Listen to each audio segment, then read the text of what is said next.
I think we fell into that trap. We gave the kids their dinner at 6 and put them into their bed at 8. And then they would be shouting at us like, all the Spanish kids are out to about 10 or 11. And we were like, no, it's bedtime. Yeah, the kids used to have serious FOMO looking at all the kids in the community playing till 10, 11 p.m. at night. Welcome to the Costa Property Podcast, the podcast that turns your dreams of owning a piece of paradise on the Costa del Sol into reality. I'm Warner Laurie, and I'm joined by my co-host and wife, Sandra Laurie. Join us as we embark on navigating the ins and outs of real estate and relocation to this beautiful region. We're not just about market trends, we're about sharing real-life experiences, because we know the struggle firsthand, and I've helped many people navigate this challenge also. If you're dreaming of your perfect Costa del Sol home and want to get real, no-frills, expert advice, then you're absolutely in the right place. Join us each week as we share honest insights and information that will guide your journey.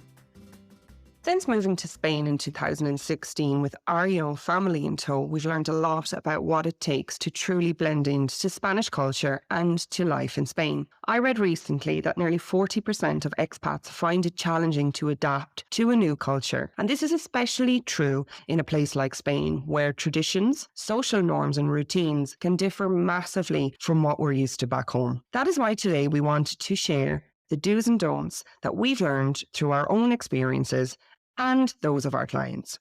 From mastering the art of siestas, which Warner has had absolutely no problem doing. So if you're planning a move, these tips will help you integrate into your new community.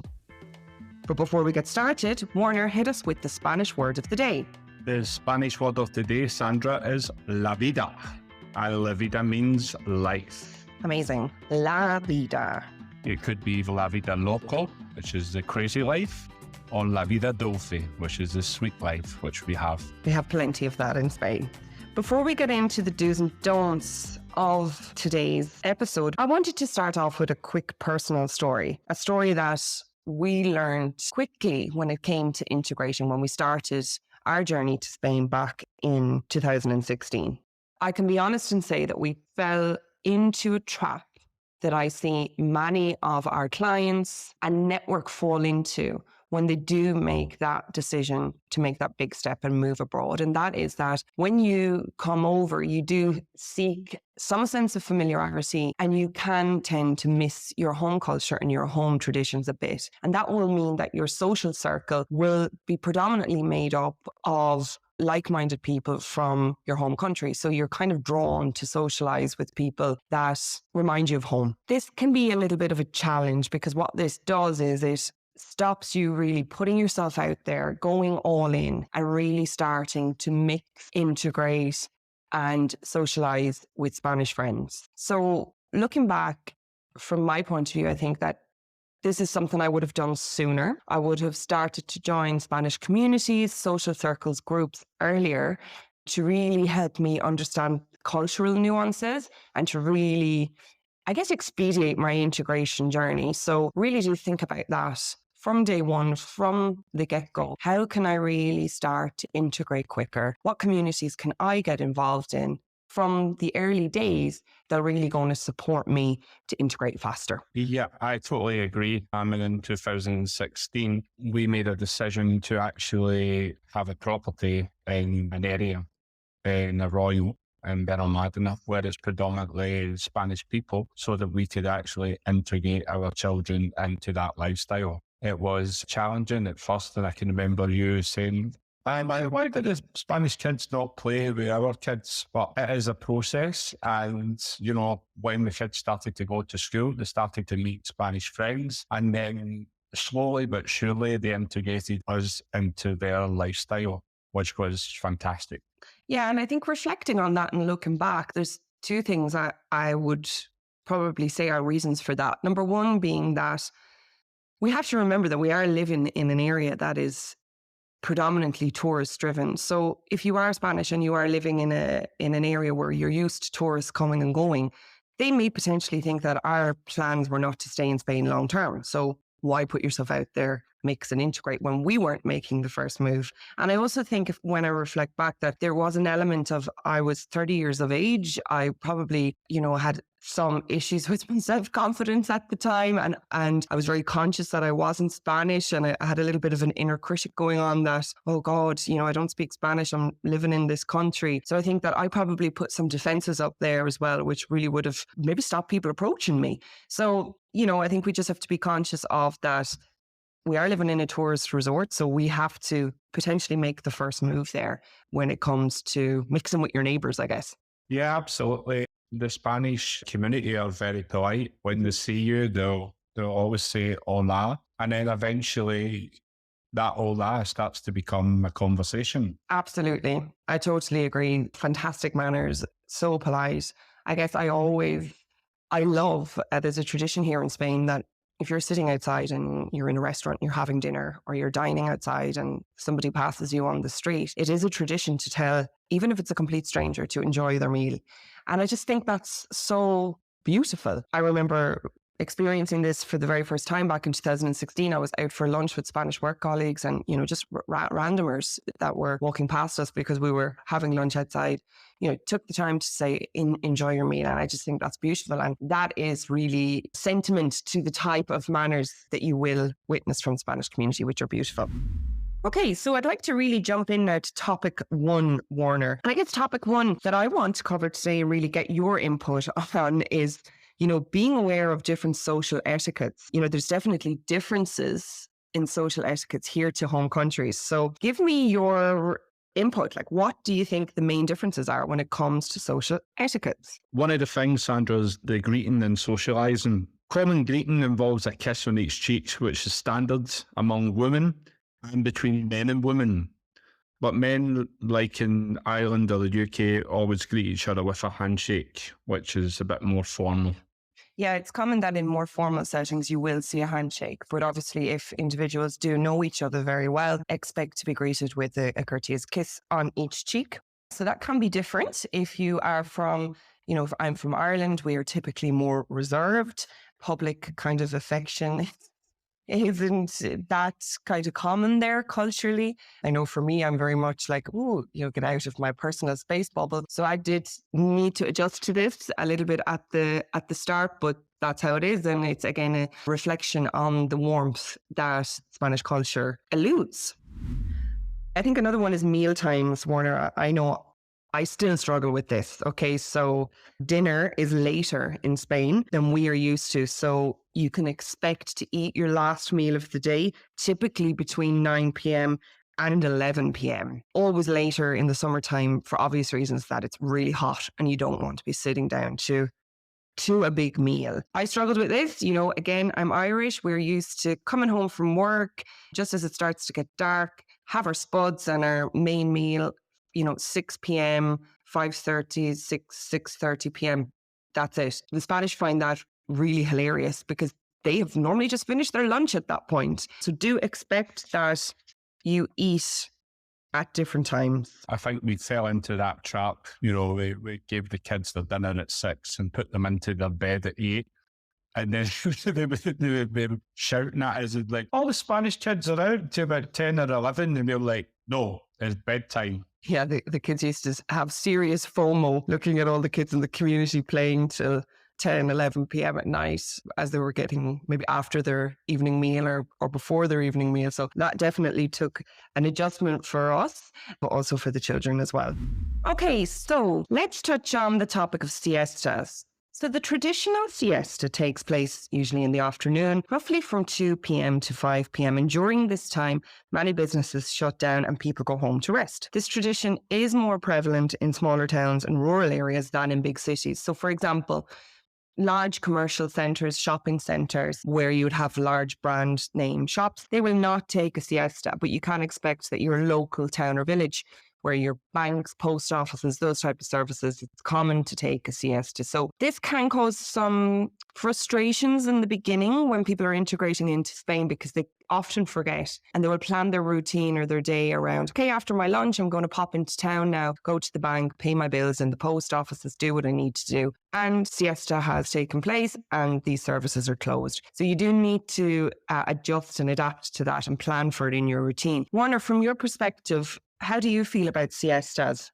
Siestas are the best thing. My favourite thing about Spain is the siesta, because you're up early, dropping the kids off to school, you get into work about 10, and then about 2 o'clock, you're back home, and, it's very hot. So the best thing to do is just go into your bedroom, put the air conditioning on, and have a little sleep, which is great. And a lot of people respect the siesta as well. So the phone normally doesn't go in between 2 and 4. So it gives you a chance to have a sleep, get some lunch, and then prepare yourself for the night ahead.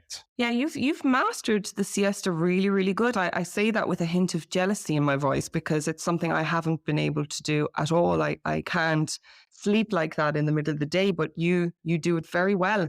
You're an ambassador firmly for the siestas, so good on you. But I agree with you, especially in the summertime, the siesta is massively respected, because as you can imagine, it gets incredibly hot at that peak point of the day. So it is often necessary to remove yourself from the sun and take a rest and rehydrate and recharge. Something else to think about, to talk about, is don't expect it to be like home with regards to paperwork. Dealing with bureaucracy is different in Spain to your home country. We do talk about this a lot in our earlier podcast episodes. We touch on it in our paperwork edition with Irina. We talk about it a lot with Regina in our visas episodes, and also Jamie Rose's episode talks about, his personal experience of bureaucracy and the paperwork. And the key takeaway here is you need to go into these more formal settings where you will be obliged to complete documentation and paperwork for your stay in Spain. You need to go into these environments with an open mind, okay? Do not expect it to be the same as your home country, or you will be disappointed. And remember, you're moving for a different lifestyle. So don't assume that formal processes are going to be the same, because they're not the same. They're different. And I think what I see time and time again is that when people go into these environments, not so open-minded, start comparing the process to their home country, they get frustrated, and this is what leads to a poor experience. So go in with an open mind, do as much preparation as you can in advance. And if you're really unsure, you're really unclear, hire an expert. Hire the support of a consultant who can go to these appointments with you. They're experts in their field, and the service is usually affordable and will save you a lot of headache. Also, Sandra, please remember, don't listen to the word on the street or Facebook groups. You need to speak to an expert, especially when it comes to buying a property or anything around the property. Don't forget, I offer free consultant calls. If you're seriously considering purchasing a property, I would highly recommend you reaching out to me today.